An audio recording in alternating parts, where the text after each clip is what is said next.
지금으로부터 약 4천년 전 인류의 역사가 문자로 기록되기 시작한 아주 먼 과거의 이야기입니다. 무대는 고대 근동의 우스라는 땅으로 오늘날 요르단과 사우디아라비아 북부 경계에 위치한 에돔 지역입니다. 욥은 성경의 기록에 등장하지만 이스라엘이라는 국가 체계가 생기기 훨씬 전인 기원전 2000년경 아브라함과 동시대를 살았던 인물입니다. 모세의 율법이나 제사장 제도조차 존재하지 않았던 청동기 시대, 화폐가 아닌 오직 가축의 수로 부를 측정하던 고대 유목 사회에서 그는 동방 최고의 부자이자 존경받는 현자로 군림하고 있었습니다. 그의 수명이 고난 이후에도 140년을 더 이어졌다는 점과 집안의 가장으로서 직접 제사를 지냈던 관습은 그가 인류사 초기인 족장시대의 인물임을 증명합니다. 이제 우리는 역사상 가장 오래된 고난의 기록이자 가장 위대한 집념의 서사인 욥의 삶 안으로 들어갑니다. 착하게 살면 반드시 복을 받는다고 믿으셨습니까? 인생의 정석대로 한치의 어긋남 없이 정직하게 살아온 대가가 자식 10명의 동시 사망과 전 재산의 증발이라면 당신은 그 운명을 받아들일 수 있겠습니까? 기원전 2000년경 동방이라 불리는 우스 땅의 한 남자가 살았습니다. 그의 이름은 욥. 그는 단순히 부자가 아니었습니다. 양 7,000마리, 낙타 3,000마리, 소 1,000마리가 그의 들판을 가득 메웠고 7명의 아들과 3명의 딸은 그의 인생에 내린 가장 완벽한 축복이었습니다. 매일 아침 그는 자식들을 위해 제단을 쌓았습니다. 자식들이 혹시라도 마음속으로 죄를 지었을까 염려하며 올리는 향연의 냄새가 그의 집안을 평화롭게 감쌌습니다. 그는 신의 울타리 안에서 가장 안전하고 완벽한 인생의 전성기를 누리고 있었습니다. 적어도 그날 아침까지는 말입니다. 파멸은 경고 없이 그러나 아주 조직적으로 찾아왔습니다. 평화로운 욥의 마당으로 한 사내가 피투성이가 된 채 뛰어들어왔습니다. 선생님, 스바 사람들이 들이닥쳐 소와 나귀를 빼앗고 종들을 칼로 죽였습니다. 저만 홀로 살아 당신께 보고하러 왔습니다. 사내의 말이 채 끝나기도 전이었습니다. 또 다른 사내가 먼지 구름을 일으키며 나타났습니다. 하늘에서 불이 떨어져 양들과 종들을 모두 불살라버렸습니다. 그 뒤를 이어 세 번째 전령이 도착했습니다. 갈대아 사람들이 낙타들을 빼앗아갔습니다. 수십 년간 쌓아 올린 공든 탑이 무너지는 데는 채 1시간도 걸리지 않았습니다. 욥의 귀에 들리는 것은 가축들의 평화로운 울음소리가 아니라 칼날이 살을 가르는 비명과 모든 것을 집어삼키는 불길의 굉음뿐이었습니다. 하지만 이것은 시작에 불과했습니다. 네 번째 전령이 욥의 앞에 섰을 때 그는 입을 떼지 못하고 오열했습니다. 선생님의 자녀들이 맏아들의 집에서 잔치를 벌이던 중 사막에서 거친 돌풍이 불어와 집 내 모퉁이를 쳤습니다. 집이 무너졌고 자제분들이 모두 그 아래서 말은 거기서 끊겼습니다. 10명의 자식, 욥의 심장과도 같았던 아이들이 단 한 번의 바람에 비명 한 번 지르지 못한 채 차가운 돌더미 아래 묻혔습니다. 방금 전까지 웃음소리가 들리던 잔치상 위로는 이제 무거운 흙먼지만이 가라앉아 있었습니다. 전 재산을 잃었을 때도 버텼던 욥의 무릎이 처음으로 꺾였습니다. 신이 자신을 위해 쳐두었던 울타리가 증발한 것을 깨달은 순간 그의 세계는 지옥으로 변했습니다. 욥은 일어났습니다. 그러나 복수를 다짐하거나 신을 저주하기 위함이 아니었습니다. 그는 자신의 겉옷을 갈기갈기 찢었습니다. 평생을 지탱해온 자신의 명예와 자부심이 찢겨나가는 소리가 들판에 울려 퍼졌습니다. 그는 칼을 들어 자신의 머리카락을 밀어버렸습니다. 화려했던 부자의 상징을 모두 버리고 그는 발가벗겨진 채 땅에 엎드렸습니다. 그리고 떨리는 입술로 인류 역사상 가장 처절하면서도 숭고한 문장을 뱉어냈습니다.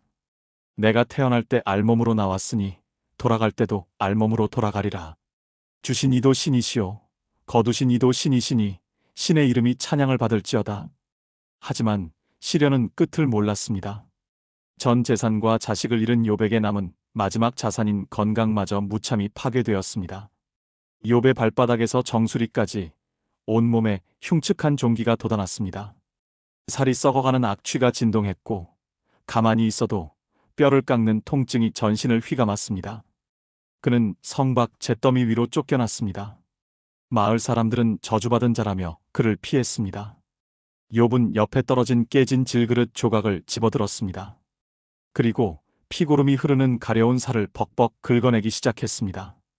동방 최고의 부자였던 사내가 이제는 개들도 오지 않는 잿더미 위에서 자신의 살점을 긁어내며 죽음보다 못한 삶을 이어가고 있었습니다. 인생의 모든 것이 가루가 되어 사라졌을 때 당신은 무엇을 할 수 있습니까? 욥은 그 잿더미 위에서 7일 밤낮을 침묵하며 버텼습니다. 하지만 더 잔인한 시련은 아내의 저주와 친구들의 차가운 비난이었습니다. 신을 욕하고 죽으라는 아내의 외침과 내가 죄를 지어 벌을 받는 것이라는 친구들의 정죄 속에서 욥은 과연 어떻게 자신의 집념을 지켜냈을까요? 그가 잿더미 위에서 발견한 인생의 모든 고통을 한 번에 뒤엎을 최후의 비결은 무엇일까요? 죽음보다 더한 고통은 나를 지켜주던 최후의 보루가 무너질 때 찾아옵니다. 욥의 곁에 남은 유일한 사람, 그의 아내가 입을 열었습니다. 하지만 그것은 위로가 아니라 욥의 심장을 찌르는 독 묻은 칼날이었습니다. 아내는 욥의 썩어가는 몸에서 나는 악취를 견디며 소리쳤습니다. 당신이 이래도 당신의 그 잘난 순전함을 지키겠단 말인가요? 차라리 신을 욕하고 죽어버리세요. 인생의 모든 영광을 함께 누렸던 동반자가 내뱉은 저주.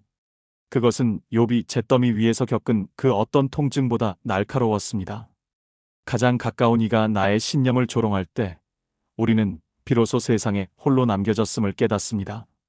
욥의 비보를 듣고 멀리서 3명의 친구가 찾아왔습니다.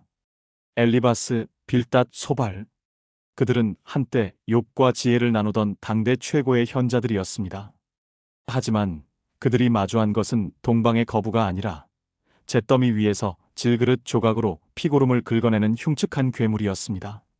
그들은 너무나 큰 충격에 빠져 자기 옷을 찢고 하늘을 향해 티끌을 날리며 통곡했습니다. 그들은 7일 밤낮을 욥의 곁에 앉아 단 한마디도 건네지 못했습니다. 욥의 고통이 너무나 컸기에 그 어떤 인간의 언어도 그 무게를 감당할 수 없었기 때문입니다. 7일간의 침묵이 깨지자 친구들의 입에선 위로가 아닌 정죄가 쏟아지기 시작했습니다. 맏형인 엘리바스가 입을 열었습니다. 생각해보게 죄 없이 망한 자가 누구인가? 정직한 자가 끊어짐이 어디 있는가? 내가 보기에 악을 밭갈고 독을 뿌리는 자는 그대로 거두나니. 그것은 세상에서 가장 잔인한 논리, 인과응보였습니다. 친구들은 욥의 고난을 위로하는 대신 그가 숨겨둔 죄가 있을 것이라며 취조하기 시작했습니다. 그들에게 욥의 고통은 해결해야 할 문제였을 뿐 함께 아파해야 할 인간은 아니었습니다. 친구들의 비난은 욥의 마지막 남은 자존감을 짓밟았습니다.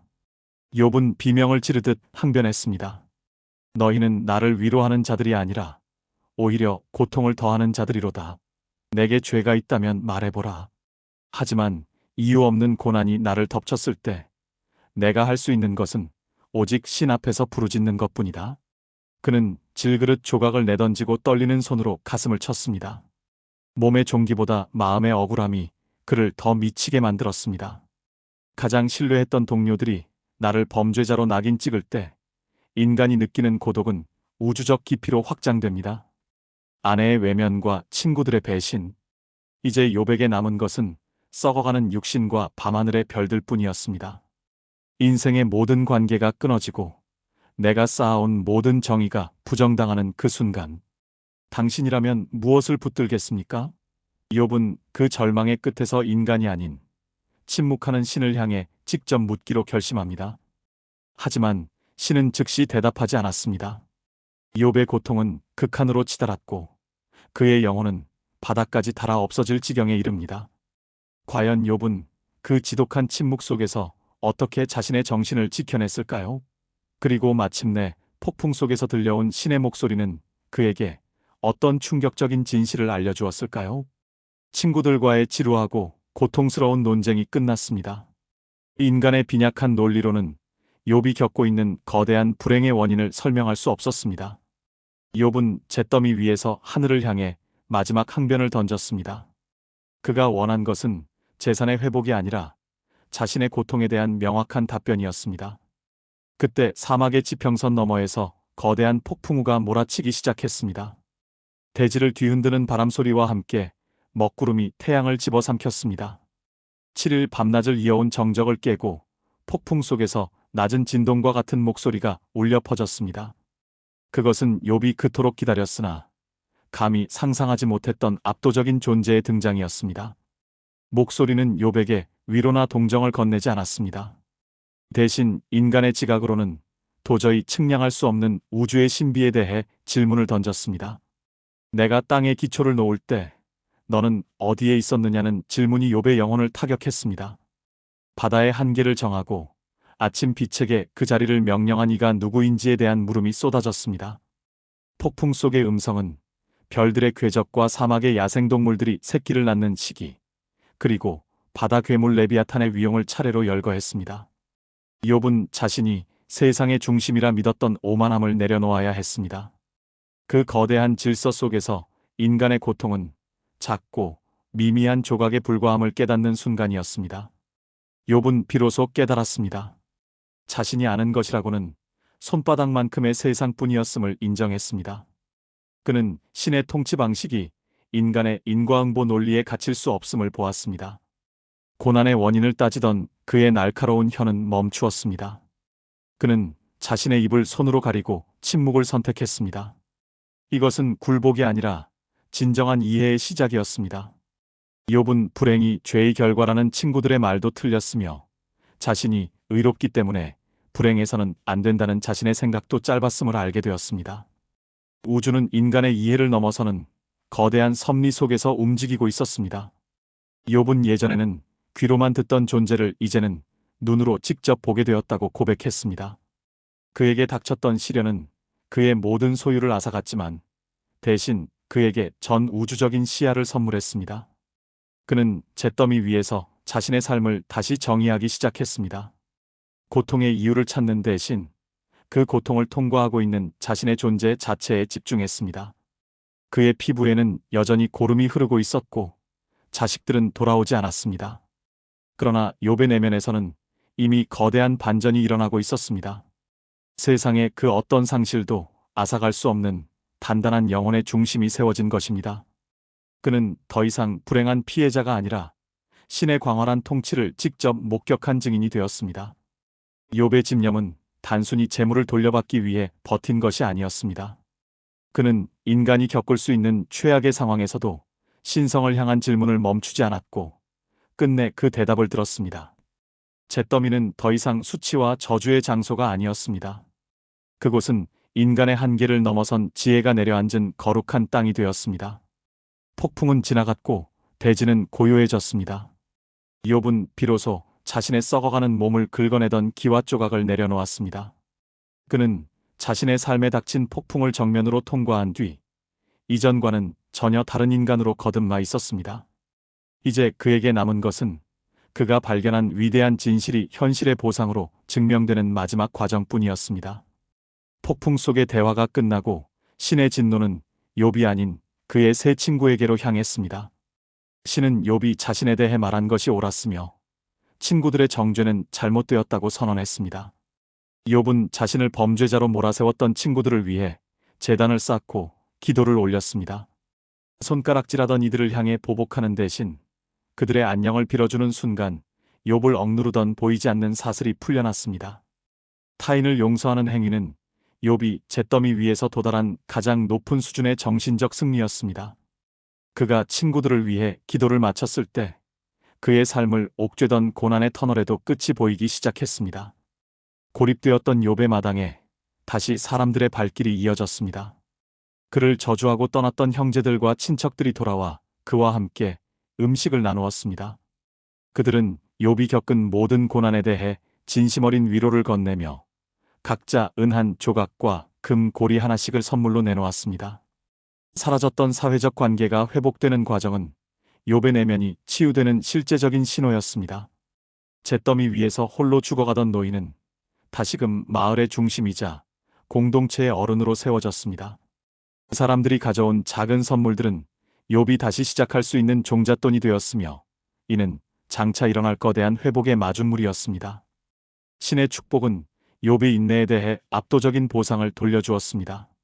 그의 들판에는 예전보다 정확히 2배나 많은 가축들이 들끓기 시작했습니다.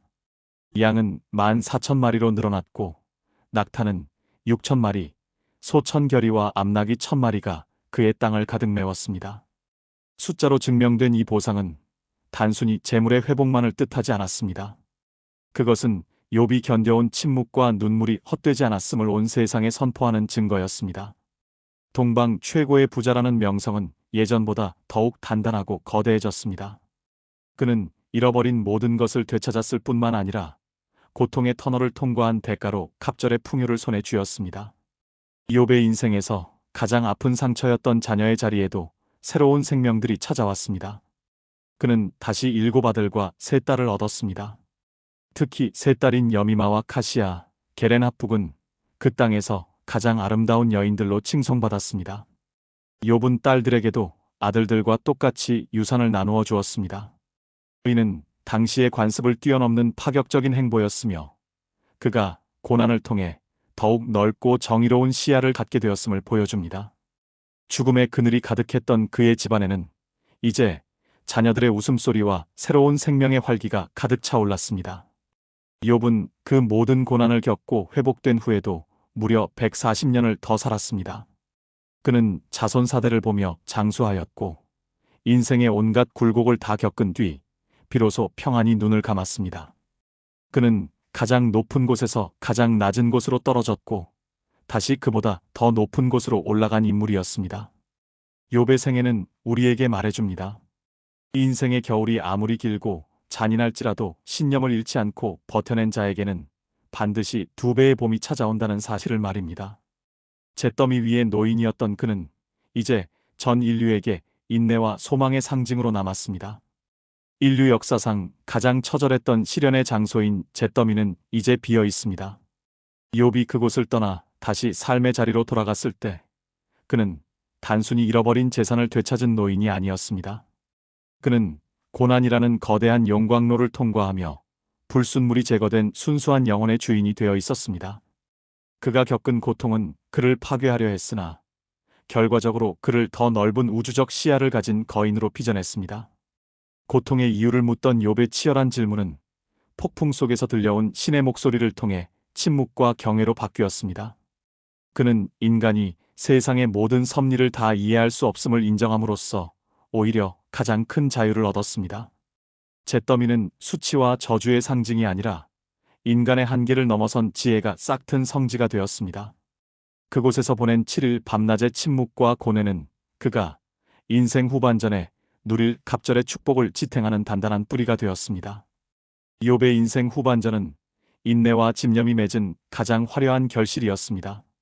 신이 그에게 돌려준 갑절의 재산은 단순한 보상을 넘어 그의 정직함과 인내가 가짜가 아니었음을 증명하는 역사적 기록이 되었습니다. 양 14,000마리와 낙타 6,000마리가 들판을 뒤덮었을 때 사람들은 그가 겪었던 고통보다 그가 보여준 변치 않는 신념에 더 크게 주목했습니다. 그는 다시 얻은 7명의 아들과 3명의 딸을 통해 생명의 소중함을 다시금 확인했습니다. 특히 3 딸에게 아들들과 동등한 유산을 나누어 준 행위는 그가 과거의 인습에 갇히지 않고 고난을 통해 더욱 정의롭고 평등한 시야를 갖게 되었음을 보여줍니다. 욥의 가정은 상처를 딛고 일어선 회복의 상징이 되었으며 그의 이름은 동방 전역에서 고난을 이겨낸 위대한 승리자로 칭송받았습니다. 회복된 욥에게 허락된 140년의 세월은 그가 겪은 고통의 시간을 덮고도 남을 만큼 길고 풍요로웠습니다. 그는 자신의 아들과 손자 사대를 직접 눈으로 보며 평화로운 일상을 누렸습니다. 기원전 2000년경 청동기 시대의 거친 환경 속에서도 그는 신의 특별한 보호 아래 장수의 복을 누리며 인생의 모든 매듭을 아름답게 갈무리했습니다. 그의 긴 수명은 단순히 오래 산 것이 아니라 고난 이후의 삶이 얼마나 가치 있을 수 있는지를 보여주는 증거였습니다. 그는 날마다 자신의 들판을 거닐며 자손들에게 폭풍 속에서 들었던 목소리와 잿더미 위에서 깨달은 진실을 전해주었습니다. 욥의 가문은 그가 남긴 인내와 믿음의 유산 위에서 대대로 번창하였으며 그의 이야기는 축간과 구전을 통해 세대를 거듭하며 전해졌습니다. 4000년 전 우스 땅에서 울려 퍼졌던 욥의 울음과 승리는 오늘날을 살아가는 우리에게도 동일한 무게로 다가옵니다. 인생의 한가운데서 예고 없이 찾아온 상실과 사람들의 차가운 비난 속에서 길을 잃은 이들에게 욥은 자신의 삶으로 대답합니다. 지금 당신이 앉아있는 그 고통의 잿더미가 사실은 당신의 인생을 갑절로 키워낼 가장 비옥한 토양일 수 있다는 사실을 말입니다. 사람 만나는 것이 피곤하고 세상의 기준에서 멀어지는 소외감을 느낄 때 욥의 집념을 기억해야 합니다. 그는 모든 소유를 잃었을 때 비로소 자신의 존재 가치를 발견했고 침묵하는 신 앞에서 끝까지 포기하지 않았기에 우주적 시야를 얻었습니다. 욥의 서사는 비극으로 시작했으나 결국 인류 역사상 가장 찬란한 회복의 드라마로 마침표를 찍었습니다. 욥은 나이가 차고 기한이 다하여 평안히 눈을 감았습니다. 그의 죽음은 슬픈 이별이 아니라 모든 사명을 다한 거인의 영광스러운 퇴장이었습니다. 그는 땅 위에서 가장 비참한 곳까지 내려갔으나 결코 굴복하지 않았으며 마침내 하늘과 땅의 모든 축복을 한 몸에 받은 채 역사 속으로 걸어 들어갔습니다. 동방의 잿더미 위에서 질그릇 조각으로 살을 긁던 그 노인은 이제 존재하지 않습니다. 대신 우리 곁에는 어떤 폭풍 속에서도 꺾이지 않는 불굴의 정신과 인내의 상징만이 영원히 살아 숨쉬고 있습니다. 욥의 이야기는 여기서 끝나지만 그가 증명해낸 시련 뒤의 갑절의 보상은 오늘을 견디는 모든 이들의 삶 속에서 지금도 계속되고 있습니다. 지금 인생의 겨울 한복판에서 잿더미 위에 홀로 남겨졌다 해도 절망하지 마십시오. 당신은 지금 당신의 인생에서 가장 위대한 반전을 준비하는 가장 눈부신 시간을 지나고 있습니다. 늦게 피는 꽃이 가장 아름답습니다. 당신의 위대한 인생 이막을 응원합니다. 지금까지 위대한 늦각이었습니다.